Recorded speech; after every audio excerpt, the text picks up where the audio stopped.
যুক্তরাষ্ট্রের কংগ্রেসে ব্যাপক আলোচনার পর অবশেষে পাশ হল প্রেসিডেন্ট ডোনাল্ড ট্রাম্পের বহু প্রতীক্ষিত বিগ বিউটিফুল বিল। রিপাবলিকানদের সমর্থনে বিলটি কংগ্রেসের দুই কক্ষেই পাশ হয়, যা দেশজুড়ে বড় ধরনের রাজনৈতিক ও সামাজিক পরিবর্তনের বার্তা দিচ্ছে। এই বিলটি ট্রাম্প নিজেই বলেছেন একটি বড়, সুন্দর এবং চমৎকার পরিকল্পনা, যা আমেরিকাকে আবারও মহান করে তুলবে।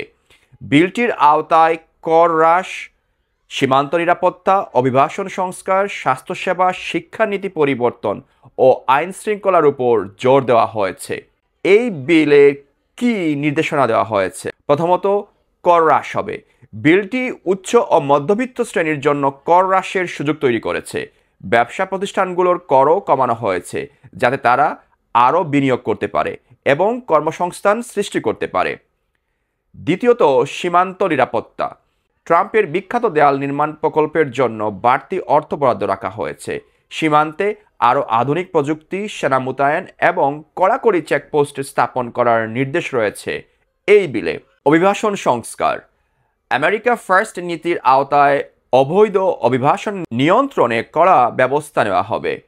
আশ্রয়প্রার্থী ও শরণার্থীদের জন্য কঠোর নতুন শর্ত আরোপ করা হয়েছে। শিক্ষা সংস্কার। এই বিলে বলা হয়েছে পিতামাতার হাতে শিক্ষার নিয়ন্ত্রণ আরও বেশি থাকবে।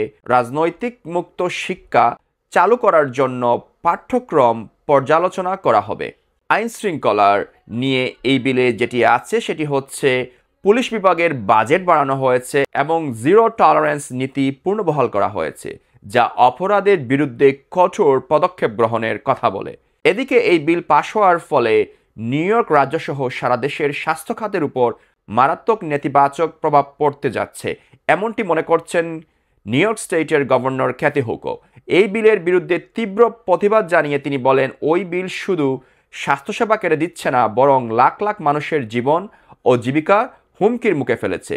তার ভাষায়, নিউ ইয়র্কের প্রতিটি মানুষ উচ্চমানের স্বাস্থ্যসেবার অধিকারী হওয়া উচিত। এটি একটি মৌলিক মানবাধিকার। কিন্তু রিপাবলিকানরা এই অধিকার কেড়ে নিচ্ছে। আমি চুপ করে থাকব না।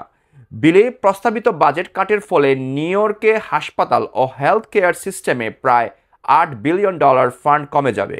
এই কারণে স্টেটে মোট 65,000 মানে 65,000 জনের কর্মসংস্থানের হুমকি পড়বে বলে ধারণা করা হচ্ছে, যার মধ্যে 34,000 জন সরাসরি হাসপাতাল কর্মী। স্বাস্থ্য খাতে এই বিশাল দশ নিউ ইয়র্ক স্টেটের অর্থনীতিতে প্রায় $15 বিলিয়ন ক্ষতির কারণ হতে পারে। হাসপাতাল কর্মসংস্থান হ্রাসের পাশাপাশি প্রায় 29,000 জন পরোক্ষভাবে প্রভাবিত হবেন, যার ফলে স্থানীয় অর্থনীতিতে চরমভাবে ক্ষতিগ্রস্ত হবে।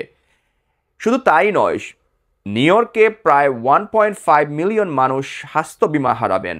মেডিকেড ও এসেনশিয়াল প্ল্যানের মতো কর্মসূচিতে ব্যাপক ছাঁটাইয়ের ফলে অনেক নিম্ন আয়ের বাসিন্দারা স্বাস্থ্যসেবা থেকে বঞ্চিত হবেন। পেনসিলভেনিয়ার ইয়েল ইউনিভার্সিটির গবেষণায় আশঙ্কা প্রকাশ করা হয়েছে যে যদি এই বিলটি আইনে পরিণত হয়ে যায়, বিলটি কিন্তু আইনে পরিণত হওয়ার জাস্ট দ্বার প্রান্তে, শুধুমাত্র ডোনাল্ড ট্রাম্পের টেবিলে যাবে, তারপর সাইন, এরপর তো সেটি পাশ হবেই, যেহেতু তিনি এই বিলটি প্রস্তাব করেছেন। তবে সেটি যদি হয়ে যায় তাহলে স্বাস্থ্য বীমার সুযোগ হ্রাস পাবে, কর্মীরা তাদের কর্মসংস্থান হারাবেন, এমনকি যুক্তরাষ্ট্রে মৃত্যুর শীর্ষ 10টি কারণের একটি হয়ে উঠতে পারে। কারণ আমরা যারা নিউ ইয়র্কে থাকি বা যে কোনো স্টেটে থাকি, সেখানে যে চিকিৎসা সেবা পাই এবং এই চিকিৎসা সেবা কিন্তু পাচ্ছি মেডিকেটের কারণে অথবা কোনো না কোনোভাবে আমাদের ইন্স্যুরেন্স অথবা এসেনশিয়াল প্ল্যান আছে তার কারণে। যদি সেটা আর না থাকে তাহলে অবশ্যই চিকিৎসা খাতে একটি ঘাটতি সৃষ্টি হবে, মানুষ চিকিৎসা পাবে না বা ডলারের অভাবে মানুষ চিকিৎসা নিতে পারবে না।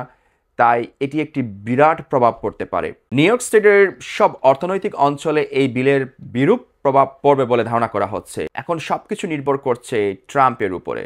ভালো থাকবেন, আওয়াজ বিলির খবর পড়বেন, আর টিকটক, ফেসবুক, ইনস্টাগ্রাম, ইউটিউবে সাবস্ক্রাইব করতে ভুলবেন না।